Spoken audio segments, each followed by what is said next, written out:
Oke, teman-teman mungkin bisa lihat ada 10 fakta ya tentang TikTok yang sumbernya bisa kalian cek yang saya udah terangin di sini. Harus saya pindahin ini dulu karena oke. Di yang pertama ini kita baca bareng-bareng ya. Yang pertama itu Indonesia adalah negara dengan jumlah pengguna TikTok terbesar di Indonesia. Itu ngalah. Saya ingat banget 2023 itu Amerika masih tinggi. Indonesia itu masih peringkat 4 atau 3 gitu. Dengan pengguna 157 juta pengguna aktif per Juli 2024. Itu pasti akan naik terus karena sekarang kan Maret 2025 ya. Terus kedua, rata-rata waktu yang dihabiskan pengguna Indonesia di TikTok itu 3,5 jam per hari, lebih tinggi dibandingkan rata-rata global yang sekitar 2,8 jam per hari. Berarti ini menandakan orang-orang Indonesia tuh gabut gitu. Jadi mereka tuh memang lebih suka scroll TikTok ya. Nah, apakah dari sisi ini kita udah bisa melihat peluang? Ya, gitu. Nanti akan menjawab juga kenapa TikTok itu lebih cepat FYP, lebih konten kita tuh lebih banyak bisa viral ketimbang nanti di Instagram. Itu akan nanti ada penjelasan lebih ilmiahnya lagi dan kita akan bahas tentang algoritmanya. Dan algoritma di sini nanti akan saya sederhanakan dengan bahasa-bahasa yang gampang untuk dicerna gitu kan, biar nggak pakai bahasa-bahasa yang terlalu rumit untuk teman-teman semua. Terus nomor tiga, sebanyak 72% pengguna TikTok di Indonesia berusia di bawah 34 tahun, dengan mayoritas berasal dari usia 18 sampai 24 tahun. Nah, dan 25 sampai 34 berarti lebih banyak kan itu Gen Z atau milenial untuk target marketnya ya. Dari data ini pun kita udah tahu nih kita harus jualan apa sebenarnya. Terus nomor 4, konten paling populer di Indonesia adalah satu hiburan, terus nomor 2 adalah edukasi, terus nomor 3 ada tren atau tantangan, challenge ya. Terus nomor 4 adalah serta kuliner. Berarti hiburan. Nah, tipe konten di sini kita udah bisa lihat nih. Kalau misalkan kita jualan apa, kita bisa masukin hiburan, terus nanti edukasinya kita bisa masukin. Nah, di sini udah kelihatan banget dari data ini kita mau buat konten apa. Apalagi nanti kita kulik lagi karena sebenarnya teman-teman, kalau misalkan kita buat konten, kita nggak harus yang kayak harus kulik satu-satu datanya, tapi data ini penting ya. Jadi nanti apa yang membuat kita lebih enak untuk meriset data itu, ya kita akan lihat nanti. Dan kalian akan lihat seberapa ribetnya kita meriset data secara manual. Karena itu, wah, makan waktu banget untuk riset data secara manual, teman-teman. Oke, nomor 5, lebih dari 67 pengguna TikTok di Indonesia menggunakan, nah ini, platform ini untuk mencari produk sebelum membeli. Nah, menjadikannya salah satu alat pemasaran digital paling efektif.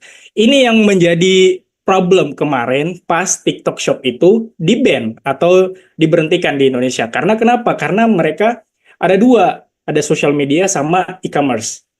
Ya, jadi ini dikombinasikan dalam satu aplikasi atau satu platform yang dimana ini sangat powerful. Jadi orang-orang itu sekarang behaviornya, orang-orang itu akan mencari dulu tentang review, kegunaannya, kelemahannya, dan lain sebagainya sebelum membeli. Nggak langsung beli, teman-teman. Makanya flow-nya nanti ketika kita jualan, itu nggak harus kita hard selling. Hard selling itu tahu nggak, teman-teman? Hard selling itu kita langsung jualan. Kayak sales, ini Pak, saya jualan mobil dan lain sebagainya. Itu hard selling. Nah, sekarang metodenya itu adalah soft selling. Jadi kita mendekati pelan-pelan, kita ngasih tahu ini loh, dan mereka akan butuh dengan produknya. Jadi kayak gitu ya. Jadi lebih dari 60%, berarti lebih dari setengahnya.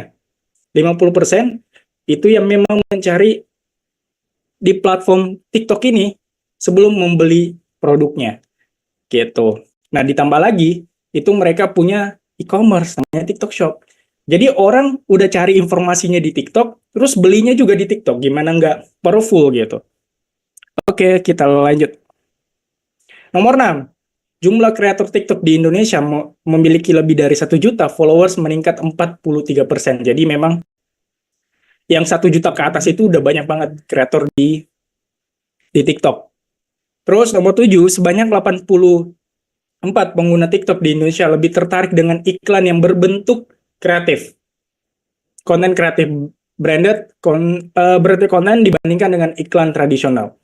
Artinya bahwa kalau misalkan kita iklan tradisional itu seperti ini nih teman-teman, yang langsung jualan, yang langsung kasih promo, hari ini ada promo ini, Apakah itu salah? Nggak salah sama sekali, cuman caranya kurang efektif. Dengan cara sekarang itu adalah brand kreatif. Pernah nggak teman-teman lihat kontennya Denny Sumargo? Yang dimana dia buat konten, itu seolah-olah tuh dia nggak jualan, tapi ujung-ujungnya mereka akan mempromosikan suatu produk.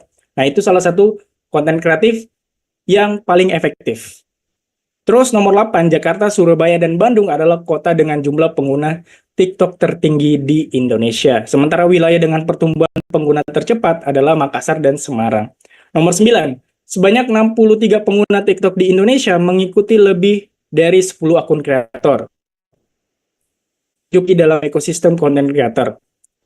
10. Telah mengalami pertumbuhan 92% di Indonesia pada tahun 2024. Berarti hampir 100% pertumbuhannya. Dengan kategori produk terlaris meliputi fashion, kecantikan, dan gadget. Memang 3 kategori ini memang yang paling tinggi. Apakah kategori yang lain itu kurang? Enggak juga.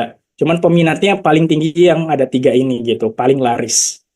Nah, dari sini 10 fakta yang mungkin teman-teman baru tahu ya. Ini dari sini saja saya tuh udah melihat peluangnya TikTok itu sangat-sangat tinggi. Saya tuh masuk TikTok itu 2021. Jadi masuk TikTok itu masih fresh-freshnya, semuanya masih masih gencar-gencarnya upload konten dan lain sebagainya.